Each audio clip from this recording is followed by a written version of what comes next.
تو پہلا واجب کیا ہے؟ پہلی 2 رکعتوں کے لیے قرات کو خاص کر، فرض نمازوں کی پہلی 2 رکعتوں کے لیے قرات کے لیے مقرر کرنا پہلا واجب۔ پہلی 2 رکعت میں اگر قرات نہیں کی، تیسرے اور چوتھے میں قرات کر لی تو فرض تو ادا ہو جائے گا نماز میں، لیکن واجب چھوٹ جائے گا۔ پہلی 2 رکعت فرض نماز کی پہلی 2 رکعتوں کو قرات کے لیے مقرر کرنا، یہ پہلا واجب ہے۔ فرض نماز کی پہلی اور دوسری رکعت، فرض نماز کی پہلی اور دوسری رکعت اور باقی نمازوں کی تمام رکعت سورہ فاتحہ پڑھنا، یہ دوسرا واجب ہے۔ فرض نماز کی پہلی 2 رکعتوں میں سورہ فاتحہ بھی پڑھی جاتی ہے اور سورت بھی ملائی جاتی ہے، یہ دونوں چیز واجب ہے۔ تو دوسرا واجب یاد رکھو، فرض نماز کی پہلی 2 رکعتوں میں باقی تمام نمازوں کی ہر رکعت میں سورہ فاتحہ پڑھنا، یاد ہو گیا؟ کیا ہے بتاؤ ذرا؟ فرض نماز کی پہلی 2 رکعتوں میں اور باقی نمازوں کی تمام رکعتوں میں سورہ فاتحہ کا پڑھنا، یہ دوسرا واجب۔ اور تیسرا واجب، فرض نماز کی تیسری اور چوتھی رکعت کے علاوہ 4 رکعت والی فرض نماز ہے، اس میں تیسری اور چوتھی رکعت کے علاوہ باقی تمام رکعتوں میں سورہ فاتحہ کے ساتھ سورت کا ملانا۔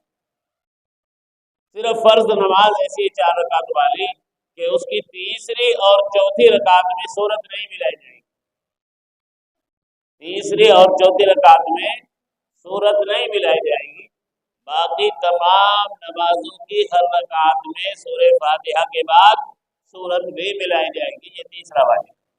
یہ 3 واجب کل بتائے، ایک بار اور دہراتا ہوں۔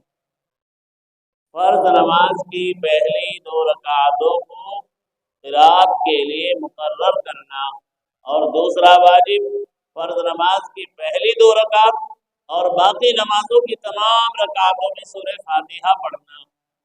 فرض نماز کی تیسری اور چوتھی رکعت کے علاوہ تمام رکعتوں میں تمام نمازوں میں سورہ فاتحہ کے ساتھ سورت کا ملانا، یہ 3 واجب ہو۔ یاد ہو گئے سب کے؟ ہاتھ تو اٹھا دیا کرو، بھلے یاد نہ ہو انگلی اٹھا دیا کرو، ہاتھ اٹھا دیا کرو، مجھے تو تسلی ہو جائے کہ میری محنت ٹھکانے لگ رہی ہے۔ آپ تو ہاں بھی نہیں بولتے، ہاتھ بھی نہیں اٹھاتے، سناتے بھی نہیں، کام کیسے چلے؟ تو یہ 3 واجب ہو گئے۔ چوتھا واجب ہضم کر لیں گے؟ انشاءاللہ تو بول دیا کرو، انشاءاللہ بولنے میں تو پیسہ نہیں لگتا۔ رکوع، سجدے اور رکعتوں میں ترتیب قائم رکھنا، رکوع، سجدے اور رکعتوں میں ترتیب قائم رکھنا۔ ایسا نہیں پہلے 2 سجدے کر لیے، بعد میں کھڑے ہو گئے، قرات کر لی، پھر اس کے بعد رکوع کر لیا، یہ ترتیب کے خلاف ہو جائے گا۔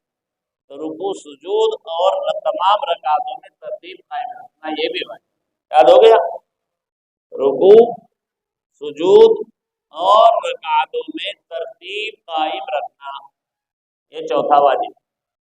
رکوع، سجود اور تمام رکعتوں میں ترتیب قائم رکھنا، یاد ہو گیا؟ چوتھا واجب ہے رکوع، سجدے اور رکعتوں میں ترتیب قائم رکھنا۔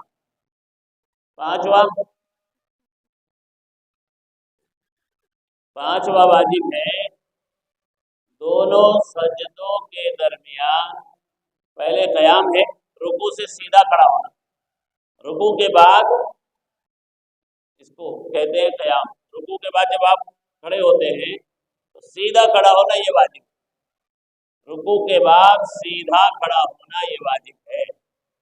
اور پھر دونوں سجدوں کے درمیان قوما کہتے ہیں اس کو، اطمینان سے بیٹھنا، یہ آپ کا چھٹا واجب۔ رکوع کے بعد قیام کرنا یعنی سیدھا کھڑا ہونا، اور دونوں سجدوں کے درمیان بیٹھنا یعنی اس کو کہتے ہیں قوما کرنا، یہ بھی واجب۔ یہ 6 واجب ہو گیا، 3 کل کے ہیں، 3 آج کے ہیں۔ آج کے 3 کیا ہے؟ رکوع، سجود اور رکعتوں کے درمیان ترتیب کا قائم رکھنا، اور 5واں واجب ہے رکوع کے بعد سیدھا کھڑا ہونا اطمینان کے ساتھ، جب اپنے اعضاء مطمئن ہو جائے، ہر عضو اپنی جگہ پر سیدھا ہو جائے، تو اس طرح سیدھا کھڑا ہونا یہ بھی واجب ہے۔ اکثر لوگ کیا کرتے ہیں، رکوع سے سیدھے کھڑے نہیں ہوتے، ابھی رکوع سے سیدھے کھڑے ہونے کے قریب ہوتے کہ فوراً ریٹرن سجدے میں چلے آتے۔ جب واجب چھوٹ گیا تو پھر آپ نے سجدہ سہو بھی نہیں کیا تو آپ کی نماز کیسے؟ اس لیے رکوع کے بعد سیدھا کھڑا ہونا، اس کو کہتے ہیں قیام کرنا، یہ بھی واجب ہے، اور پھر دونوں سجدوں کے درمیان بیٹھنا اطمینان کے ساتھ، یہ بھی واجب ہے۔ تو یہ 6 واجب آج ہو گئے آپ کے، انشاءاللہ یہ 6 کے 6 واجب آپ کل سنیں۔